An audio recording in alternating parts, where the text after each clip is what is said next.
Coba deh bayangin. Di dalam tubuh kita ini ada triliunan pabrik super kecil yang kerja non-stop setiap detik. Nah, hari ini kita bakal kupas tuntas soal unit terkecil yang jadi fondasi semua kehidupan, sel. Coba deh, sekarang lihat tangan kalian. Terus, pikirin tentang pohon di luar jendela, atau bahkan bakteri yang sama sekali nggak kelihatan. Apa sih persamaan paling mendasar dari mereka semua? Nah, jawaban dari pertanyaan ini adalah kunci buat ngerti biologi itu sendiri. Jawabannya adalah sel. Benda super kecil inilah yang jadi balok penyusun buat setiap makhluk hidup di bumi. Jadi sel itu bukan cuma bagian dari kehidupan, sel itu adalah kehidupan dalam skala paling kecil. Oke, jadi apa sih yang bikin sel ini sepenting itu? Yuk kita mulai dari aturan main paling dasar dalam biologi yang ngejelasin peran utama sel. Inilah dia fondasi biologi modern, teori sel. Gampangnya, teori ini punya 3 pilar. 1. Semua makhluk hidup itu tersusun dari sel. 2. Sel adalah unit fungsional terkecil dari kehidupan.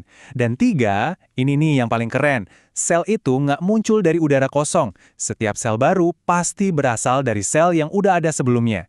Artinya, ada satu garis keturunan yang nggak putus, yang ngehubungin kita semua.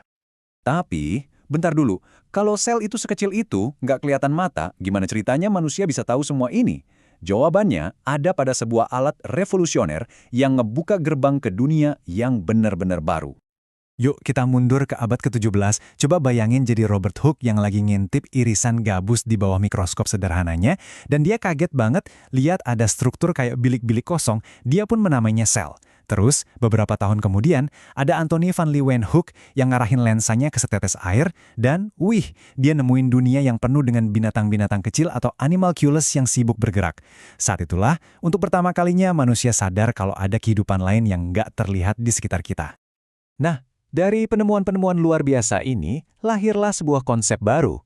Dunia yang cuma bisa kita intip lewat mikroskop ini kita sebut dunia mikroskopis.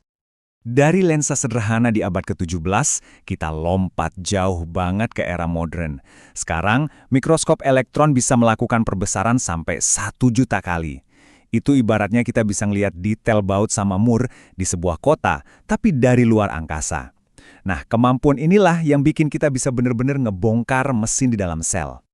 Oke, dengan teknologi secanggih ini, sekarang kita bisa masuk ke dalam sel. Anggap aja kita lagi tur keliling pabrik super sibuk, di mana setiap departemennya punya tugas yang penting banget. Komponen-komponen di dalam pabrik ini disebut organel. Ada nukleus, ini kayak ruang direktur utamanya, tempat semua cetak biru disimpan. Terus ada mitokondria, ini pembangkit listriknya. Membran sel, ini tugasnya jadi satpam yang super ketat. Lalu sitoplasma, ini lantai pabriknya, tempat semua kerjaan terjadi. Dan terakhir, ada vakula, yang berfungsi sebagai gudang penyimpanan. Eits, tapi nggak semua sel itu diciptakan sama loh. Sel tumbuhan itu punya 3 upgrade unik. Dia punya dinding sel yang kokoh biar bisa berdiri tegak, kloroplas yang jadi semacam panel surya buat bikin makanan, dan vakuola raksasa yang jadi tangki airnya. Semua ini adalah bentuk adaptasi buat gaya hidup mereka yang nggak bisa kemana-mana. Oke, kita udah lihat sel secara individu. Tapi gimana caranya dari satu unit kecil ini bisa ngebangun sesuatu yang super kompleks kayak kita, manusia? Yuk kita lihat gimana proses konstruksinya. Gini deh, bayangin setiap sel itu kayak satu buah batu bata. Kalau sendirian, ya dia cuma sebuah bata. Tapi, waktu jutaan bata disusun, mereka bisa membangun sebuah kota yang kompleks dan hidup. Nah, itulah kita, sebuah organisme. Pembangunan ini ngikutin tingkatan yang jelas banget. Sel-sel yang sejenis bakal ngumpul ngebentuk jaringan. Jaringan-jaringan ini lalu ngebentuk organ. Terus organ-organ ini kerjasama dalam sistem organ. Dan ya, gabungan dari semua sistem inilah yang akhirnya jadi sebuah organisme yang utuh. Tapi batu batanya nggak semuanya sama loh. Sel-sel ini mengalami spesialisasi. Contohnya nih, sel saraf. Dia ngebentuk jaringan komunikasi yang panjang. Sel darah merah bahkan rela ngebuang intinya biar bisa jadi truk pengangkut oksigen yang super efisien. Terus sel otot jadi mesin yang padat energi. Setiap sel benar-benar dibentuk sempurna buat tugasnya masing-masing. Terus, dari mana semua sel-sel spesialis ini asalnya? Nah, ternyata ada satu tipe sel master yang jadi cikal bakal dari semuanya. Sebuah sel yang punya potensi luar biasa buat masa depan kita. Kenalin, ini dia sel punca atau stem cell. Anggap aja sel ini kayak tanah liat yang belum dibentuk. Dia belum punya identitas, tapi dia punya potensi buat diubah jadi jenis sel apapun yang lagi dibutuhin sama tubuh. Kekuatan supersel puncak itu ada dua. Dia bisa ngegandain dirinya sendiri buat jaga stok, atau dia bisa berdiferensiasi, alias berubah jadi sel spesialis kayak sel otot atau sel saraf.